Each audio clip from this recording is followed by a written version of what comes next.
Thanks for tuning in to the ABC Music Talk podcast, the show for anyone interested in the music industry. Once again, I'm here to talk about International Women's Day. That was recognised recently on March 8th.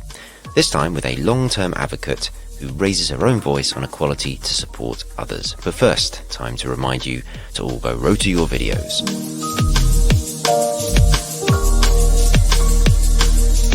Rota is for artists, managers, labels, or anyone in the music industry who needs to create video content for promotion or monetization.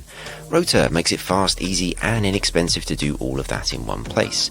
Head to www.abcmusic.co and click the Rota logo on the homepage to access a 10% off discount for the service.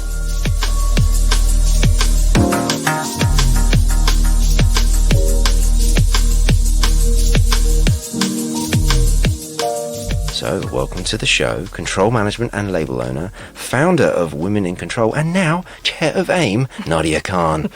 Welcome. Thank you. Thanks for having me. Thanks for coming to the Halley in Shoreditch. We're doing this in person. Thanks for allowing me to get out of the house. Yeah, well, thanks for agreeing so I could come out of the house and meet with people, and it's just such a relief and a joy. It really is. It is a joy to see somebody in real life. Exactly. And these interviews always work so much better when we're doing it that way. But first of all, congratulations on the recent appointment. That's awesome.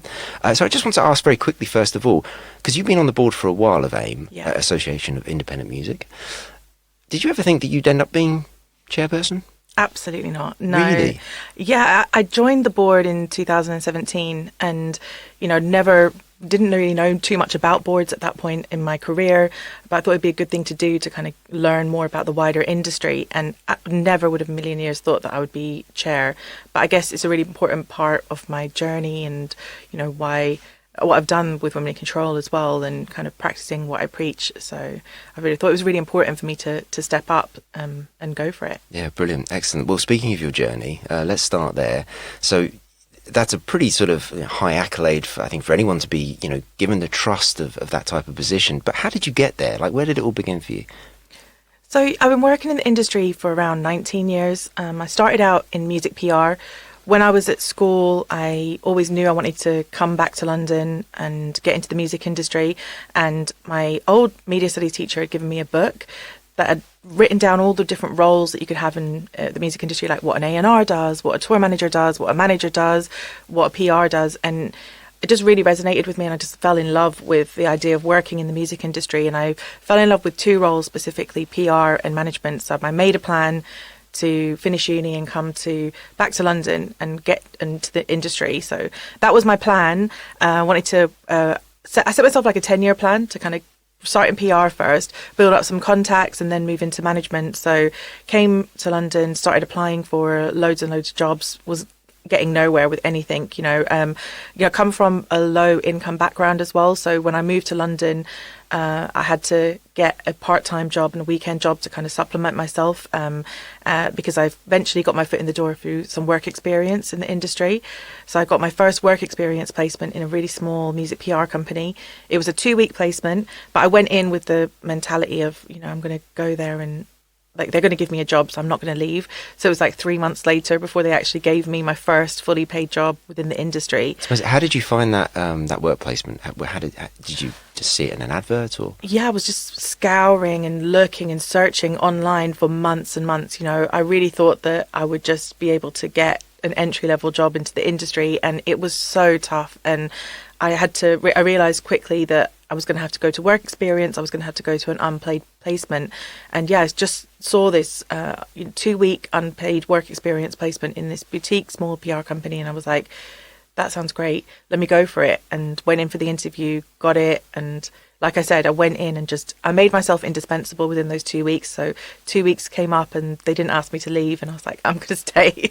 And I just stayed and stayed and stayed until I plucked up the courage to ask my boss at the time and say, do you want to keep me on? Have you got a job for me? And then they did offer me a job. Oh, and fantastic. That was like my first break into the industry. And it was really exciting because I started doing a lot of pop campaigns. So they kind of set up a new division within the PR company, looking after different pop clients and boy bands. And I was going... Anyone of note? They were always the support acts. Okay. So like I went on the Blue tour, but it was the support act of Blue. Understood. I was always working with the ones that were kind of just about to break through. But you know, there was like triplets that were signed to Warner's. There was loads of boy bands at that time. And then I kind of went off into some dance music projects as well. So I did like a lot of Ministry of Sound early releases, doing the PR for that. So I was doing a lot of really commercial stuff. I did Matt Goss's PR campaign. Oh, yeah, okay. his comeback campaign as well when he came back, which was incredible. It was really, really good fun. But I was living in East London, and at that time, you know, we're talking like 20 odd years ago, it was kind of the start of grime was really bubbling in East London. I was starting to hear about these MCs that were around living in the area, and I was watching Channel U, which was, you know, a station where people were making their own videos, and the technology had just started to come out where, you know, people were able to own cameras and film their own content, and they were making their own music videos. And that was a real game changer. I was watching content and just seeing that, you know, just guys from around London just making their own music videos. It was incredible. And what platform was that on? Was that terrestrial TV? Yeah, it was Channel U. Yeah, it was Channel one of U, right. Yeah, it was like That a was music TV channel. So it was like MTV base, and then you had like Right, Channel okay. U. So a satellite channel. It was a satellite channel. Right. They it's owned by Universal now, but they brought it back actually last year for a project. But they changed the name. They rebranded it to AKA. So you might have heard of it. Yeah, I think so. Yeah, Through that. okay. All right, okay. Very good. Yeah. Okay, and then after this this work experience turned job role, what happened then?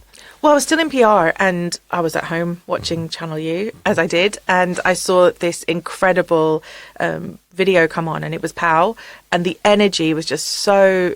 It just blew me away. It was 10 different MCs, you know, they were all from different crews working together for the first time, and the energy in the song, I just loved it. So I really wanted to work the project, and I knew that it just got signed. So I spoke to my boss, and he reached out to the record label, and I ended up getting the PR campaign for that song. Yeah. Wow, that's amazing. But I mean that's a great example of how just an idea can turn into something real. Yeah, I think I've always been driven by my passions, and I think it just felt, you know, I wanted to be involved in it. I felt like there was something big happening here, and I felt connected to it because it was coming out, a lot of it from East London, where I was originally born and where I was living at the time as well. So I wanted to be involved, and yeah, I reached out, and that's how I met my first client that I took on for management, who I'm still managing now 16 years later. And who's that? That's Lethal Bizzle. There we go. Yeah. Sorry, I just wanted you to say it, that's all. Very good. Okay, and so, but it didn't stop there, did it? So anything more you want to say about management? I mean... Yeah, so like I said, when I came to London, I had this plan that I was going to do PR for a good number of years, build up my contacts and move into management. But having met Bizzle, I really believed in him and his... like where he wanted to take his career. So I kind of kept putting myself forward for a manager, and I'd never managed anybody before. So he was a bit like, are you sure? Can you do this? And I was like, absolutely, I can do this. But he ended up getting signed to another record label, and they actually stepped in and was like, absolutely not. She doesn't have any experience. We're going to bring another manager on board. So I had to work really hard for the next few months. I started shadowing the manager, going to all the meetings. Again, really annoying, made myself super indispensable, took everything on.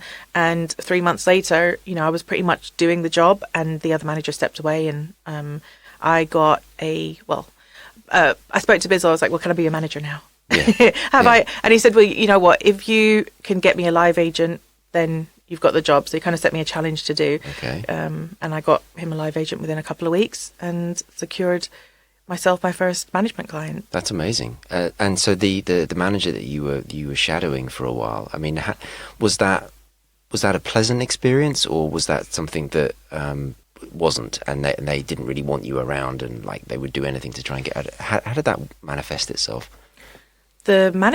Shadowing the manager was a great experience. I think it was just the record label were just the ones that just didn't want me involved because they didn't believe in me. But the manager was really happy to have an extra pair of hands, and that I was just writing everything down, and I was just making myself available to do everything, reminding them of everything.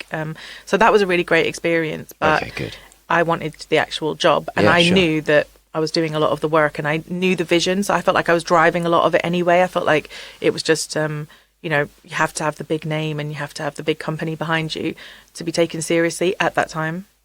Well, I guess also the record company's investing money into this artist, and they want to make sure that you know the other stuff that they don't do, because they're not the management, they are the record company, is going to be looked after properly. So you can sort of understand their point of view. But I love that scenario of them sort of, whether they allowed you to sort of have that experience of shadowing someone or not, whether they saw it ending up like that. But the fact that that worked out the way it did, I mean, what a great sort of on-ramp into that role for you. Definitely, but I don't think that, labels should have that say, you know, that it doesn't happen nowadays. I think a lot of managers and artist relationships come from friends and close associates with artists who don't necessarily have a lot of experience in the industry sometimes, but, you know, management is built on trust and it is built on that passion and that drive and that vision as well. So, you know, I do think,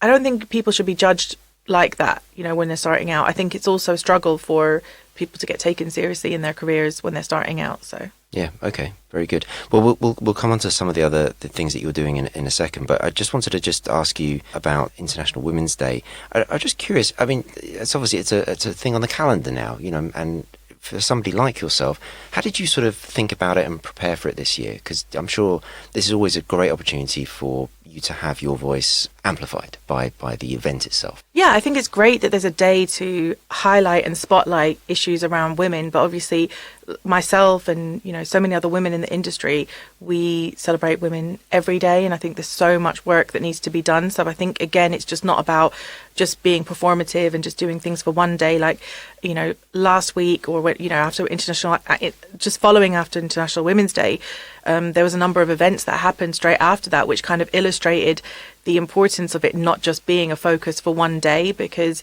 you know, it's about taking those issues seriously. So when I was looking to celebrate International Women's Day, I wanted to do something really meaningful. So I decided to focus on the gender pay gap and use the day to really highlight those issues, because that's a big issue in the industry that doesn't get discussed about. And it's not about just brushing that under the carpet and saying, you know, all different companies saying, oh, well, we celebrate women this day. It's actually, well, what are you actually going to do within your organizations, and how do you treat the women that work for you? How well do you pay them? How well are they supported through their careers or when they go off to have children? So I think it's about having those real conversations, but it's really great, obviously, to have that platform and to have people's ears and to have it be acknowledged, you know, as a actual day. So that's great, but using it in the right way. Yeah, and I mean, as a sort of an extension, I guess, of that, you've created this thing called Women in Control.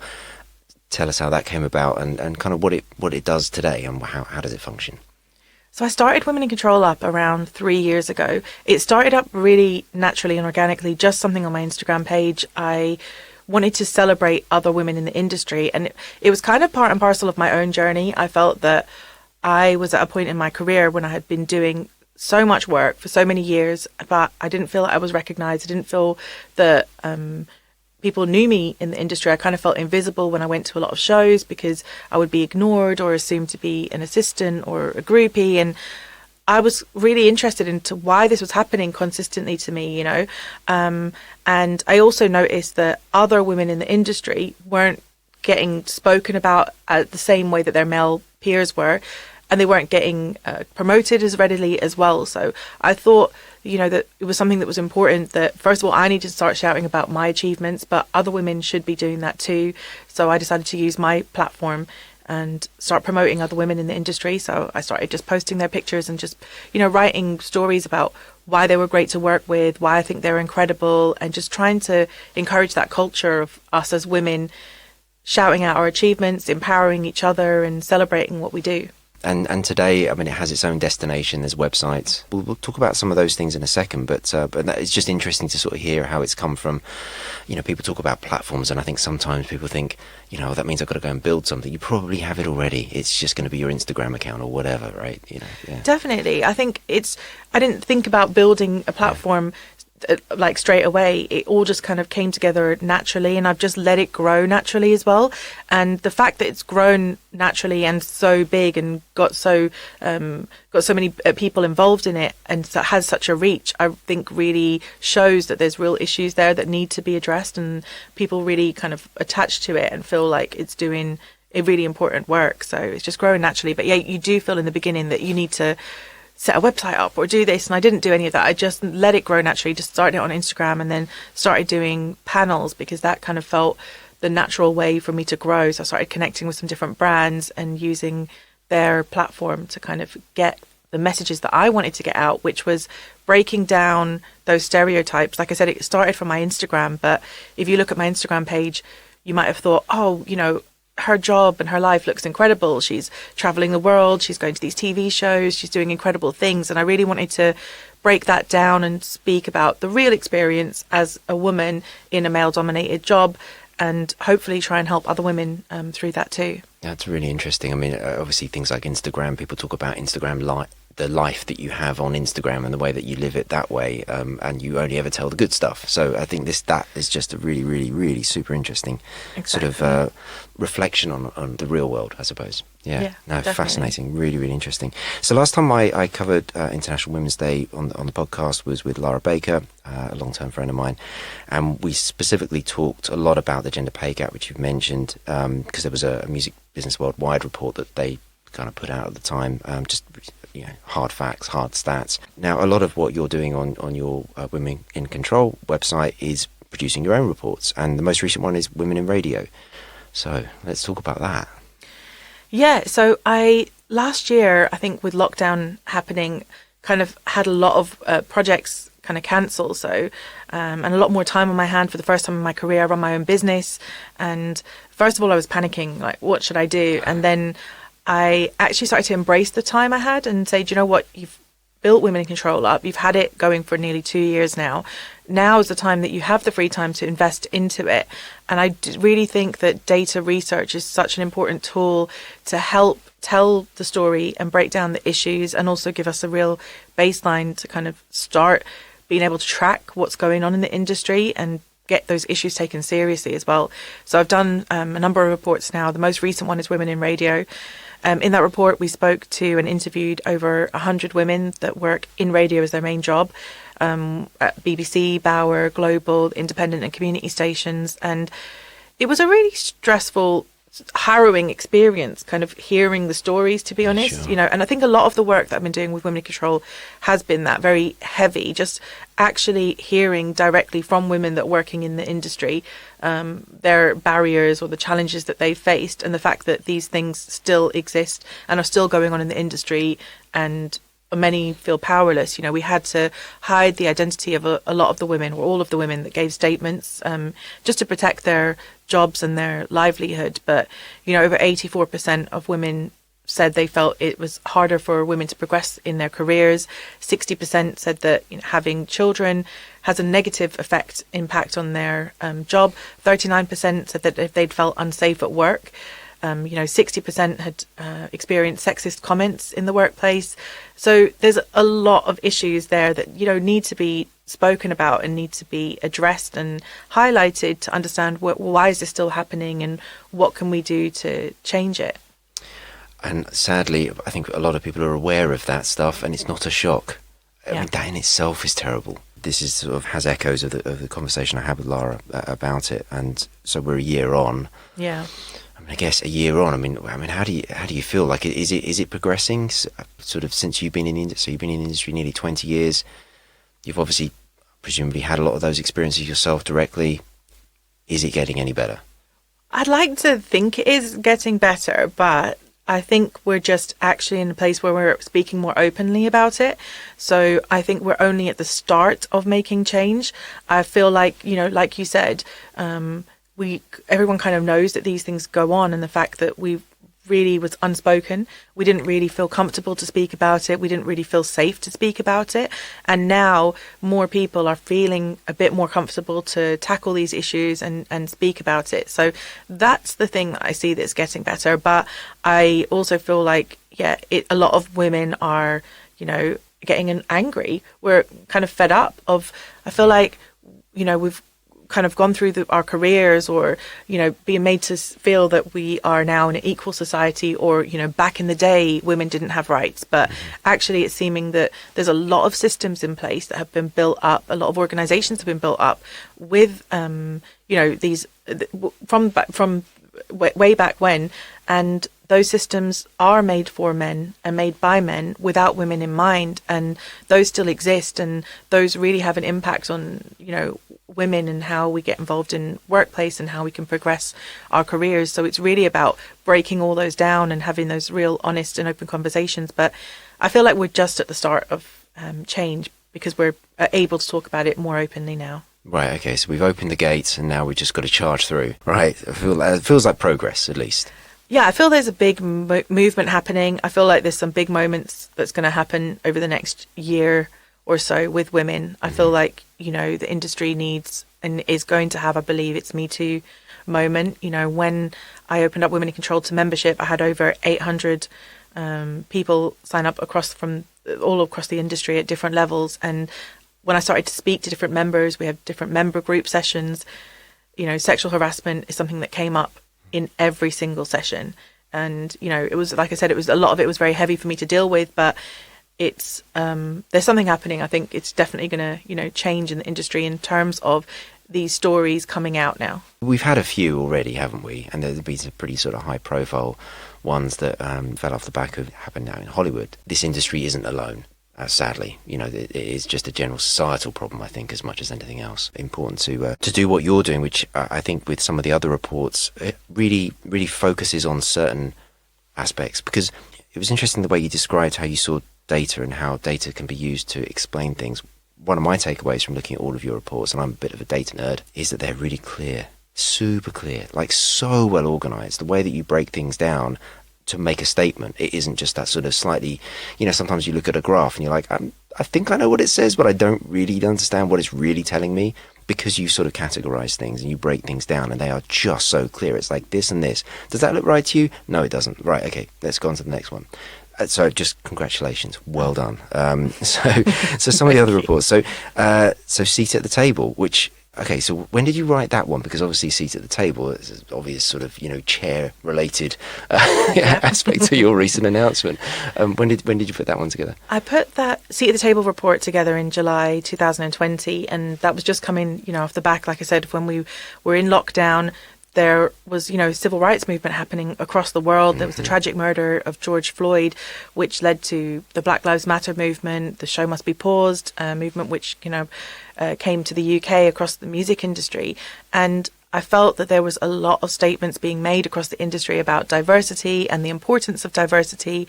And I guess a lot of those statements made me angry, if I'm being completely honest, because I didn't want to, I was happy that this was becoming an issue that people were talking about, but I was getting annoyed and frustrated with not wanting to see performative statements and wanting to see actual change within the industry.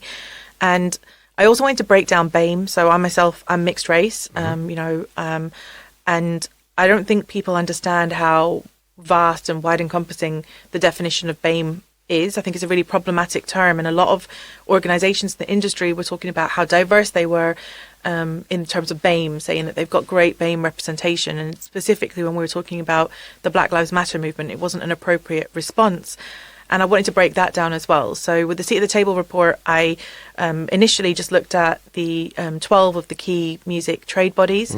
And why trade bodies? I was curious about that. I mean, it makes for, maybe was it kind of just an easier sort of target, I suppose, because it has quite a good cross-section of the industry, but it's a sample that isn't too numerous, but representative. Is that roughly where... I was just really curious about that, that was all. I felt like trade bodies are there to set the policies within the industry. I saw a lot of them making the statements. They're there to represent different members. So you're correct. Obviously, you've got different trade bodies representing different parts of the industry, whether it's musicians, whether it's the live industry, whether it's record labels, music publishers, managers, independents, etc. So I felt like it was kind of covering every single angle. And like I said, they're there to be setting the policies and setting that standard. So I thought it would be a good place to start to create actual change. And I wanted to see what the makeup was like within their senior teams, the CEOs, the chair positions, and the boardroom as well, and kind of break that down. And I did it with a focus on gender, but also an intersectional breakdown, specifically focused on Black women, because at that time I felt that that data was really relevant and really important. You know, if we look at the history of music and, you know, having worked with Black musicians from the start of my career and having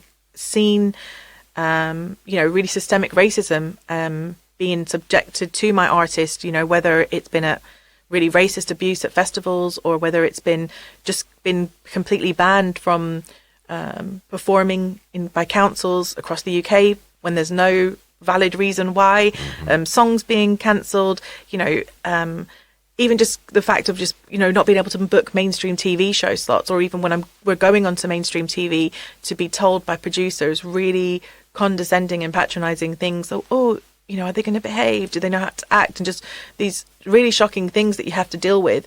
And, you know, like I said, a lot of it was driven from because of my frustrations through my experience in the industry and wanting to, I really believe that if we get the right people around the table at the top in the organizations, that they will make the right decisions and they will make the right change across the music industry. So yeah, the report kind of broke that down. And I think, you know, I think it was really interesting to see a lot of those organizations side by side, because that comparative data had never been done before. I think, you know, everyone kind of works in their own little silos and kind of looks at themselves. So that was really interesting. You know, I think looking at the boardrooms, I think that was 34% of women sitting in boards, but some boards were equal. And then some had really, really bad representation of women. You know, some boards only had one woman out of 16 possible seats. In PPL and PRS had only 3 women out of 25 possible seats. So there were some really shocking numbers. And then when we looked at Black women, it was even worse. There was only 5 Black women sitting across all of the boards. And that was out of a possible 122 seats, which was shocking. You know, with the chair positions, I didn't realise that there weren't many female chairs out there. There was only one female chair across all of the trade bodies, which, you know, again, you know, going back to the what we discussed earlier, that's why I felt it was so important for me to stand up and be counted, because I've been working with these organizations, some of them, most of them. But, you know, obviously when you do this kind of reporting, you do upset certain people. So. I was going to ask about that. So, because I mean, I guess some of this information is publicly available on websites, etc. But did you take the approach of contacting them and saying, "I'm doing this. I want to know what's going on. Like, can you help me answer these questions? Who have you got here? Who have you got here?" Was it like that? And how did they react if you did? I didn't approach anybody up front. I decided to do my own research. I didn't know what I was going to do with that research initially. I wasn't planning to put it out necessarily. But then I started speaking to a lot of people across the industry. And I think that that's been a really important factor of change, is the fact that so many of us are collaboratively speaking and sharing information across the industry. So once I started speaking to people about it, they were like shocked and saying that this needs to come out. And I took a lot of advice from various people in the industry to get people's opinions. I like to get people's opinions and say, what do you think I should do? What do you think I should do? What do you think about this? And listen to everyone's opinion and then just make my own informed decision. So some people were saying, yes, go to them and tell them up front. And other people were like, no, just put it out. So I had to kind of go away for a few weeks and think about it. But I decided that I was going to, put all the information together. It was all publicly available information, and just release it and kind of have the conversations after the fact. Okay, good. In that case, the question is, how did they react? Like, did you have phone calls? Did you have emails with people saying, thank you for highlighting this? Or, you know, what are you doing? Or there are good reasons why it's like this. I mean, what were their reactions like? A few people were upset with me when I released it. You know, I sent it out the night before I released it. Okay. So I gave them a few hours notice that it was coming out. And I mean, I wasn't thinking about how big it would be. I didn't know what the reaction would be. I thought it was quite a niche report. In my mind, I had made, social assets for everyone to share, and I'd sent it to around 70 women that I know in the industry and said, let's share this tomorrow. So I didn't know how people were going to react. And honestly, I was fully prepared to be cancelled. at that point. I was like, people might not work with me again because of this wow. report, and that is That's fear. a risk. Yeah, it is a risk, but that's a fear people have, and that's why people don't speak out. But I also think that, because I'm independent, I run my own business. I'm not attached to, directly to any organization. I'm not on some payroll. I feel like it was a little bit safer for me, but it was still a risk for me to do it because, like I said, people might not want to work with me again, and I was challenging people. Because there is that challenge with any sort of advocate for anything, that if they're so outspoken that they become defined by that voice, and people forget that, I mean, you are in your own right a businesswoman, you are a manager, you are a record label boss. It's like that's the other stuff, but then this, that must be a real. I mean, you've articulated it very well, so I'm just really just wanting to talk to you about it, really, I suppose, because I appreciate that. Like that's such a big thing to do. I mean, is it a constant? Does it ever go away? Do you ever feel like, well, now I've sort of established my platform in this sort of narrative, that I can just keep going, or do you continually feel a bit like, I'm going to upset people here, this could have a negative impact on my livelihood? I think I think it was interesting in the first report. I think, I might have got people's backs up, but I think I had conversations with whoever was open to having conversations, and I genuinely offered my services for free to say, I will help you, I will give you some advice, I can connect you. Don't tell me that you can't find people. Don't tell me that you can't find great women for the board. I'm not going to accept that. I know great women. I can connect you with women if you want to. So, that was the conversations that I had, and also with different CEOs or senior teams across the organizations. I think letting them know that I'm not coming, although I'm putting out a report that's calling them out, I'm not coming from an attackful place. I'm coming from a place to create solutions and help to create change. So most of the organizations were calling me up and saying, we want to change, which was really encouraging. And we want help to change as well. So I've been working with quite a few of the organizations, just helping to find different candidates and support different candidates. And, you're changing the system. There's a lot of eligibility rules. There's a lot of governance that goes in behind the boardroom. There's some people have been serving on boards for over 50 years because there's unlimited terms on boards, which is, a real issue. There's a Russian president that's trying to stay on forever, isn't he? But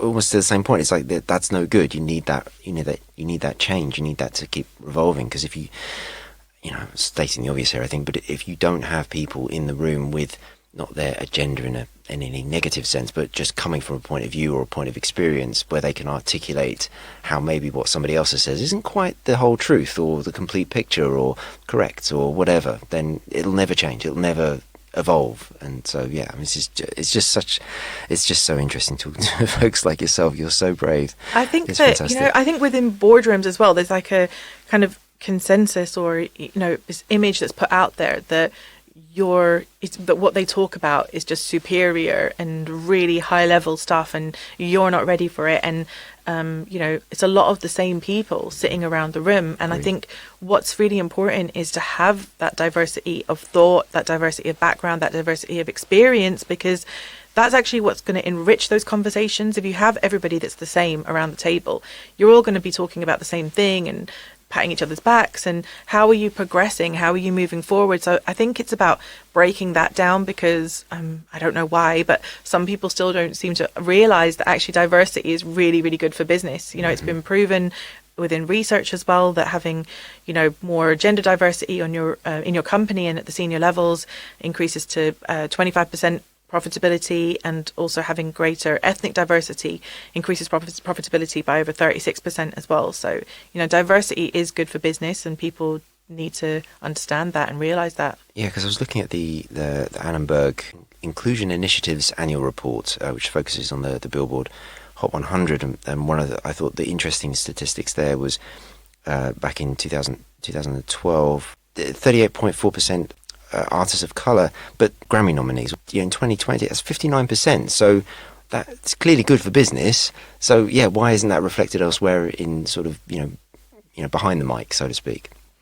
Yeah, exactly. Yeah. That's what I'm saying. It's just I think it's there's been a lot of exploitation, and the whole music industry has been built off of black music, and there's not having that representation, not having black music executives at the top making those decisions, being those gatekeepers, it doesn't even make any sense. So it's really important. And a lot of the organizations that I was talking to, when I was asking about what's your member makeup, who's your reach within your organizations, and that's not diverse either. So the industry has a real diversity issue. So again, I just think that by having diversity within those boardrooms and making those changes at the senior level, you're really going to spark change, because representation is so important.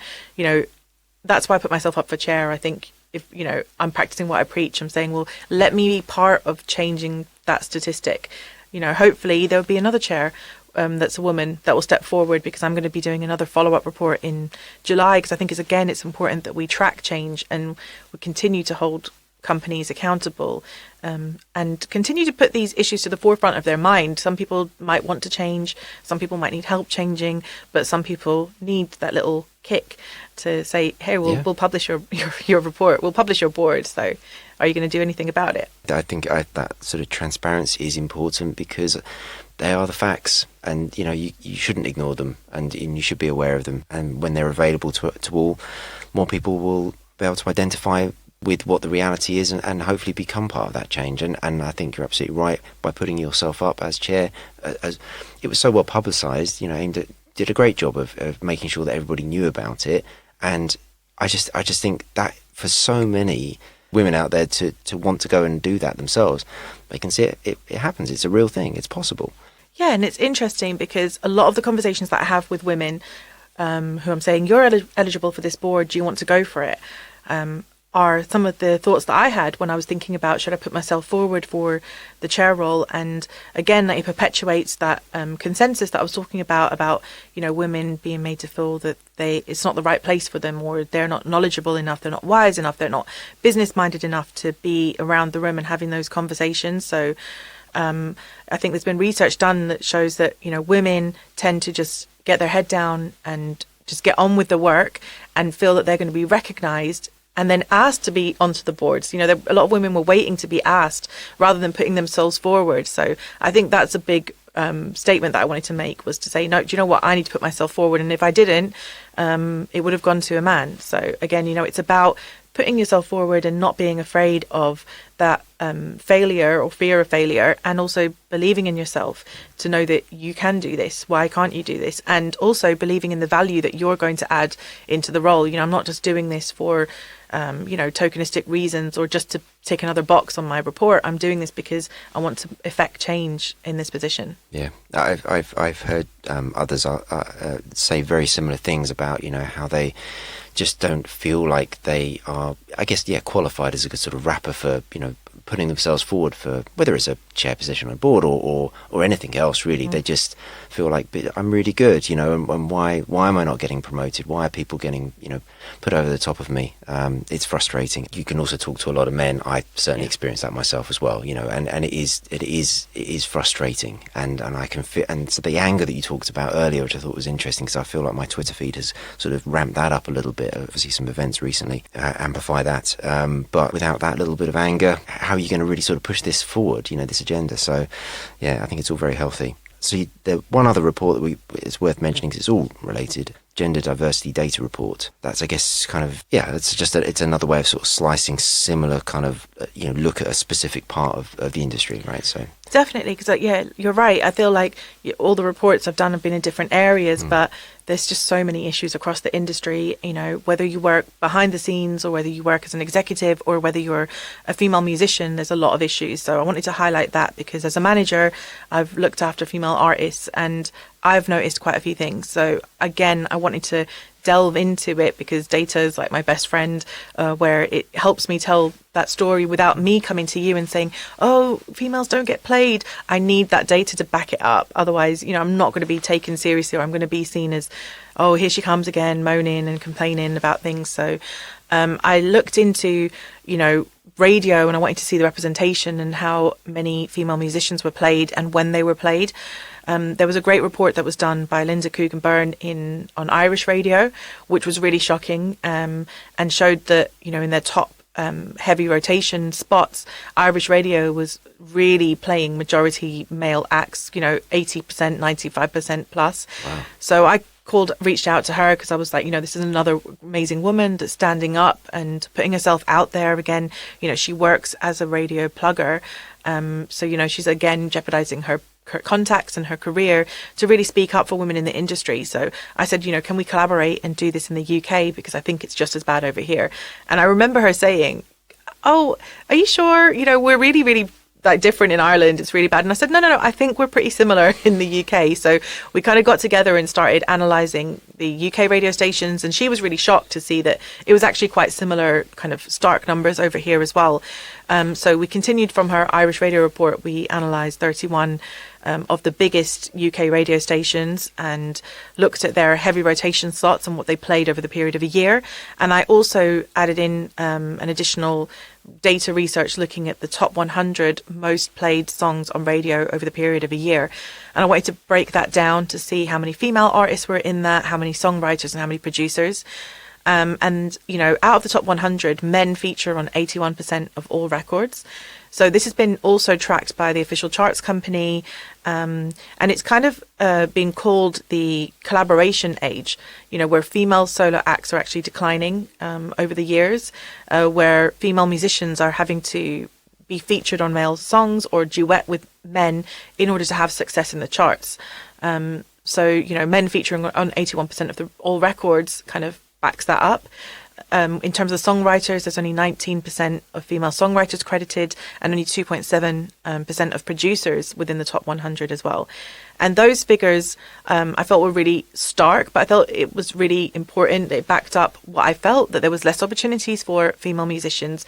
In conversations that I've had with different people at radio, playlisters or programmers or people at streaming platforms, they have openly said to me that women don't test well on their platform. Female musicians don't do well. Female musicians get skipped more.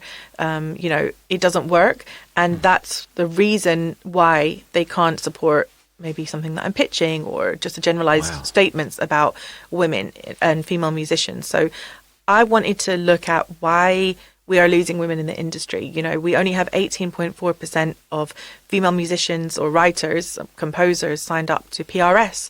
And, when you go back to research that's done looking at colleges and unis, there's nearly over 50% of women or girls studying music or wanting to get into the industry. So, we're losing women in the industry. And I do feel a big part of that is that they're not able to earn enough. They're not able to create income, which is why I think that radio was really important to look at. There's been some other data from PRS that said that the top 10 female songwriters in 2019, they earned 70% less than the top 10 male songwriters, which is just insane.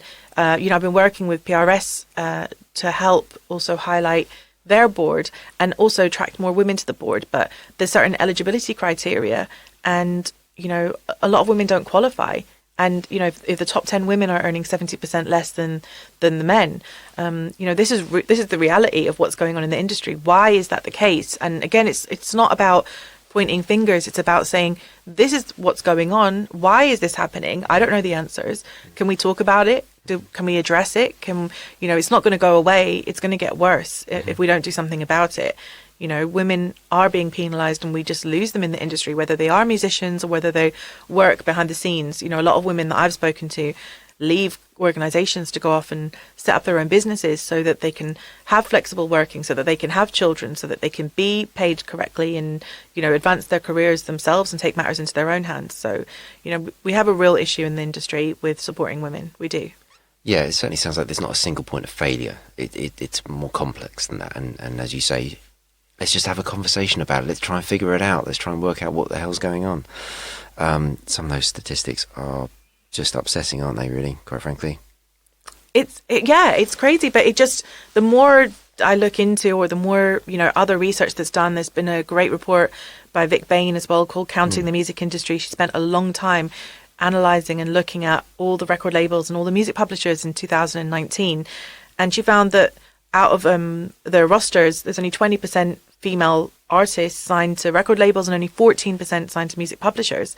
So this data goes across the industry. So why is this happening? Why is this the case? And obviously everything leads into everything else. So it has a knock-on effect, and in essence, it's a vicious circle. And again, if you approach one person, they go, well, it's not us. So, we have to push this conversation. So somebody has to take accountability or say, I want to be part of change. Yeah. And so let's just very quickly talk about the importance of adding men into this conversation, because, I mean, you're talking about many scenarios where there is a male dominance, and therefore you've got to include that element of the problem, if you like, or the identification of the split. And so how have you found that? Like, do men find it easy to have this conversation with you, or do you find that they just shut you down, or they just ignore you, or that, I mean, or is it just a general mix? I mean, I think I've had some really great support from men in the industry, and that gives me hope and that encourages me, because I don't want to be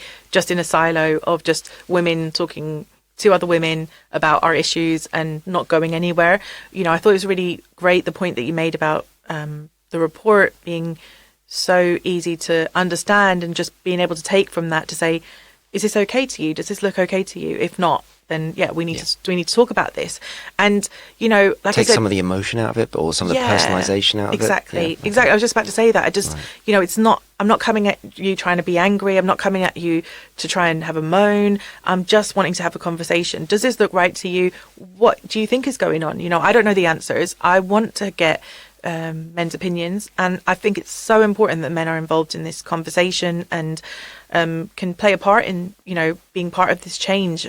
A lot of things come down to unconscious bias. A lot of things that happened to me in my career where I've been ignored or felt invisible. I've been in a dressing room one point, and a huge artist has come in and greeted every single person in the room except me, because he just automatically assumed I must be nobody in the room. I must be there just to be a groupie or an assistant. So it's about breaking those things down and just saying, okay, well, I want to be a part of change as a man, and I want to understand what's going on, and I see that there's a problem. And I think that the data maybe can help a lot of men see, like you said, black and white, and say, okay, that doesn't look right to me. Why is this? What's going on? And what can we do to change? So having male allies in the industry is so important to change, because it was really interesting. I think I heard a radio interview the other week, and the DJ presenter asked the lady who was being interviewed for International Women's Day, how did they feel that they were asking for, more equality within the charts? What about the men that were going to lose that income, or were going to lose that position? Oh, wow. Yeah. So I thought that was just like a really strange take on it. But I was like, again, I'm open to I would love to have a debate with him and just talk to him about it and be like, what do you mean? Yeah, what an interesting twist on that. He said it about 3 times. Yeah, he Really? said, what about the men that, that you're going to be taking away their top slots? God. You're going to be taking away their plays. So you want equality. So what about the men? That's fascinating. I mean, that is what a fascinating thought process to sort of come up with that. But, okay. Well, maybe you'll get your chance to have it out with him at some point. Good. Okay. Well, we're coming up on time, so thank you very much. But so I thought it'd just be good to just end on both some ladies that you'd like to give a shout out to, and also some tips for anyone coming into the industry. How should they conduct themselves and help themselves, and where can they go and get support from? Obviously, Women in Control, of course. But just some people that you might want to talk about.